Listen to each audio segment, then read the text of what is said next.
Nobel انعام یافتہ ملالہ یوسفزئی کی 5 برس بعد آبائی شہر سوات آمد۔ سہیلیوں ہم جھولیوں سے ملاقات میں آنکھیں نم، کہا فورسز کی قربانیوں کے باعث سوات میں امن آیا۔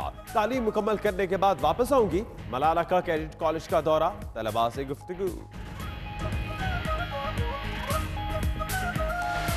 بیک اور اب بات سوات کی گل مکئی کی، جس نے آبائی شہر کا دورہ کیا، اپنا گھر دیکھا، اساتذہ اور سہیلیوں سے بھی ملی۔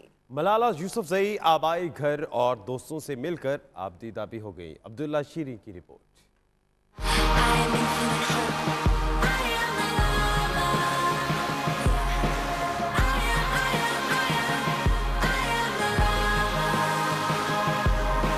اپنی مٹی سے محبت فطری عمل ہے، اسلام نے تو اس ایمان کا حصہ قرار دیا ہے۔ نوبل انعام یافتہ ملالہ یوسفزئی 5.5 سال بعد اپنے آبائی علاقے سوات پہنچی تو جذباتی مناظر دیکھنے کو ملے۔ گل مکئی نے اپنا آبائی گھر دیکھا، اساتذہ اور سہیلیوں سے ملی تو ضبط نہ رکھ پائی، آنکھوں نے ساون کی طرح برسنا شروع کر دیا۔ ملالہ یوسفزئی کا کہنا تھا کہ سوات جنت کا ٹکڑا ہے، پوری دنیا میں ایسی جگہ نہیں۔ آبائی گھر دیکھ کر بہت خوشی محسوس ہوئی۔ ملالہ کے والد ضیاء الدین یوسفزئی اور والدہ بھی آبائی گھر دیکھ کر آبیدہ ہو گئی۔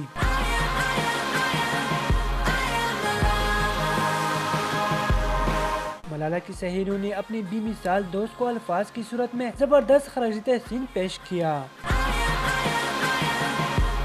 یہ بہت خوشی کی بات ہے کہ ملالہ سوات آئی، ہم اسے سوات آمد پر خوش آمدید کہتے ہیں۔ بہت خوشی محسوس ہو رہی ہے کیونکہ پاکستان کی بیٹی اور پھر خصوصی طور پر سوات کی بیٹی واپس سوات پہنچی۔ سیکیورٹی کے پیش نظر میڈیا کے نمائندوں کو ملالہ سے نہ ملنے دیا گیا۔ گل مکئی آبائی علاقے کا دورہ مکمل کرنے کے بعد واپس اسلام آباد روانہ ہو گئی۔ عبداللہ شیریں، 92 نیوز، سوات۔